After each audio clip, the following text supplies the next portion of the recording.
मत्ती का सुसमाचार 10वां अध्याय उसके 26वें वचन से लेकर के 33वें वचन तक। मैं चाहूंगा कि आप इसे पढ़ लीजिए। आशा है आपने पढ़ लिया होगा। प्रभु आपको बहुत आशीष करे। अब प्रभु यीशु मसीह यहां पर 26वें वचन में क्या कह रहे हैं? प्रभु यीशु मसीह कह रहे हैं कि उनसे मत डरो, वो तुम्हारे कुछ समय की, कुछ टाइम पीरियड की क्या करेंगे, तुम्हें प्रॉब्लम दे रहे हैं, लेकिन वो उसके बदले में तुम जो हो वो अनंत जीवन की क्या कर रहे हो? अनंत जीवन की आशीष को प्राप्त कर रहे हो।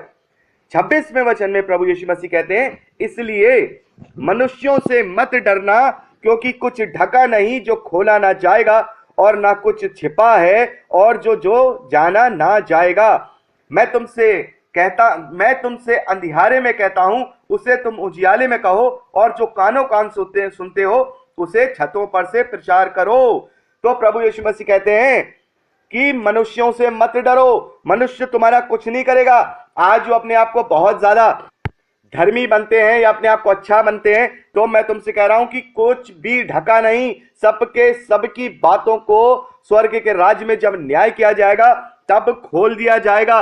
किसी का भी कुछ नहीं छुपेगा, ना ही इस धरती पे कोई सोचे कि हमारे इस पाप को या हमारे इस गुनाह को ऊपर जब न्याय किया जाएगा तो परमेश्वर और हमारे बीच की बात होगी। नहीं, वहां सबके सामने उसे उजागर किया जाएगा। अगर हम अच्छा कार्य करेंगे तो वो कार्य भी हमारे लिए सबके सामने उजागर किया जाएगा, और अगर हम यहाँ पर प्रभु का विरोध करेंगे, प्रभु यीशु मसीह का इनकार करेंगे और हम बुरी बुरी बातों में फंसे रहेंगे, तो वो बातें भी हमारे लिए तब सबके सामने ही खोली जाएंगी। प्रभु यीशु मसीह कहते हैं कि मैं तुम्हें आज अंधियारे में तुमको बताता हूं, लेकिन मैं तुम्हें हियाव देता हूं, मैं तुम्हें ताकत और सामर्थ्य देता हूं, मैं तुमसे आज्ञा देता हूं कि तुम इसका प्रचार खुल के करो, छतों पर से करो। किसी से भी डरने की जरूरत नहीं है। जो तुम अब कानों कान मुझसे सुन रहे हो, इसको तुम छतों पर जाकर के प्रचार करो, रोशनी में जाकर के प्रचार करो। तुम्हें अंधेरे में प्रचार करने की जरूरत नहीं। 28वें वचन में प्रभु यीशु मसीह कहते हैं, जो शरीर का घात करते हैं पर आत्मा को घात नहीं कर सकते, उनसे मत डरना, पर उसी से डरो जो आत्मा और शरीर दोनों को नरक में नष्ट कर सकता है। क्या पैसे में दो गौरैया नहीं बिकती, तो भी तुम्हारे पिता की इच्छा के बिना उनमें से एक भी भूमि पर नहीं गिर सकती। तुम्हारे सिर के बाल भी सब गिने हुए हैं, इसलिए डरो नहीं, तुम बहुत गौरैयों से भी बढ़कर हो। प्रभु यीशु मसीह कहते हैं कि गौरैयों से भी तुम बढ़कर हो। तुम प्रभु के समानता में हो, तुम परमेश्वर के स्वरूप में हो, तुम उन गौरैयों से भी बढ़कर हो। तुम इन मनुष्यों से मत डरो। ये शरीर के रूप से तो तुम्हें घात कर सकते हैं, ये तुम्हें उत्पीड़न कर सकते हैं, ये तुम्हें कत्ल कर सकते हैं, ये तुम्हें खत्म कर सकते हैं, लेकिन शरीर के भाव से ही कर सकते हैं। लेकिन आत्मा के भाव से वो तुम्हें घात नहीं कर सकते। तुम्हारा स्वर्गीय स्वरूप तुम्हारे लिए इंतजार करेगा, और तुम उस प्रतिफल को अपने स्वर्ग के राज में प्रभु यीशु मसीह के जब वो लौट करके आएंगे, उस प्रतिफल को पाने पाओगे। तुम्हें वो शरीर से तो मार सकते हैं, वो तुम्हें शरीर से तो घात कर सकते हैं, लेकिन आत्मा के भाव से वो घात नहीं कर सकते। लेकिन तुम्हें परमेश्वर से डरना है, मुझे और आपको परमेश्वर से डरना है, परमेश्वर के प्रेम को समझना है, क्योंकि वो ही इस दुनिया में अकेला है जो शरीर से भी, ध्यान रखिएगा, प्रभु यीशु मसीह कह रहे हैं कि वो शरीर से भी घात कर सकता है और आत्मा से भी घात कर सकता है, और वो आत्मा और शरीर दोनों को नरक में डाल सकता है। यानी कि कोई सोचे कि हमारा तो शरीर रहेगा नहीं, तो फिर इसमें दर्द कहां से होगा, इसमें तकलीफ कहां से होगी? जब हम गंधक की झील में डाले जाएंगे तो हमें तकलीफ कैसे होगी? ये शरीर तो मिट्टी का है, मिट्टी में मिल जाएगा, फिर हमें क्या तकलीफ होगी? लेकिन यहाँ प्रभु यीशु मसीह कह रहे हैं कि आत्मा और शरीर दोनों को वो क्या कर सकता है? वो नरक में नष्ट कर सकता है, नरक की आग में डाल सकता है। तो प्रभु यीशु मसीह कह रहे हैं, तुम्हारे तो सारे सर के बाल भी गिने हुए हैं। जो भी कुछ होता है वो परमेश्वर की इच्छा के द्वारा ही होता है। अरे जब परमेश्वर की इच्छा के बिना वो 1 पैसे की गौरैया जो चिड़िया है, जो सोती है डाल पे, और परमेश्वर उसे नीचे नहीं गिरने देता, अरे तुम तो उसके स्वरूप में बने हुए, परमेश्वर के स्वरूप में बने हुए उसके पुत्र और पुत्रियां हो। तो वो तुम्हें क्यों इस शरीर के घात से, इस शरीर के के भाव से घात होने देगा। और यदि ये लोग तुम्हें शरीर के भाव से घात भी कर देते हैं, उत्पीड़न भी देते हैं, तो प्रभु यीशु मसीह कहते हैं इसका प्रतिफल तुम्हें वो मिलेगा जो ये आज का जो कलेश है, आज की जो दुख है, उस प्रतिफल के आगे कुछ भी नहीं होता है। इसलिए प्रभु यीशु मसीह कहते हैं डरो मत, डरो नहीं, तुम गोरैयों से भी बढ़कर हो, तुम गोरैयों से भी बढ़कर हो। देखिए जो पूरी बाइबल के अंदर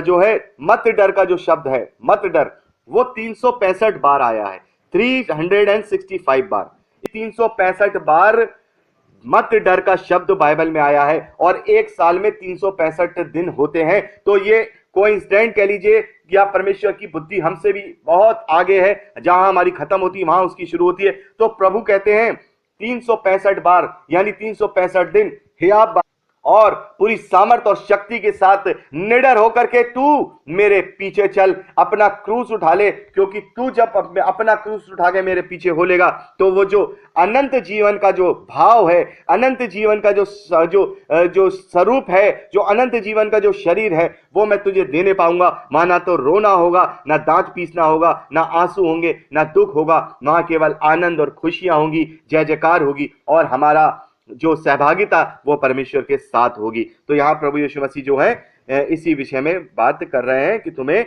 मनुष्यों से नहीं डरना है, ये मनुष्य तुम्हारा कुछ नहीं बिगाड़ सकते।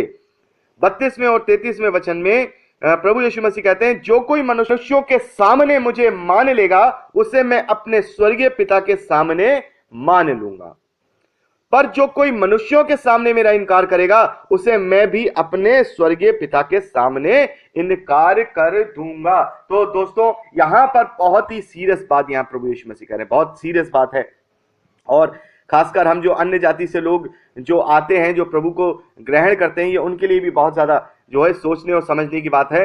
और प्रभु यीशु मसीह कहते हैं कि देखो जब तुम मुझे ग्रहण कर रहे हो तो निडर होकर के ग्रहण करो, डरो मत। तुम किस मनुष्य से डर रहे हो? क्यों मेरा क्यों इनकार कर रहे हो कि वो ऐसा हो जाएगा कि वैसा हो जाएगा? लेकिन नहीं, प्रभु यीशु मसीह कह रहे हैं कि तुम निडर होकर के क्या करो, तुम निडर होकर के मेरा इकरार करो, मुझे ग्रहण करो। क्योंकि जब तुम निडर होकर के मेरा इकरार करोगे, मुझे ग्रहण करोगे, तब मैं भी तुम्हें स्वर्गीय पिता के सामने ग्रहण करूंगा, तुम्हें मान लूंगा। और तुम किसी मनुष्य से डर के या किसी मनुष्य के सामने मेरा इनकार कर दोगे तो मैं भी पिता के सामने तुम्हारा इनकार कर दूंगा।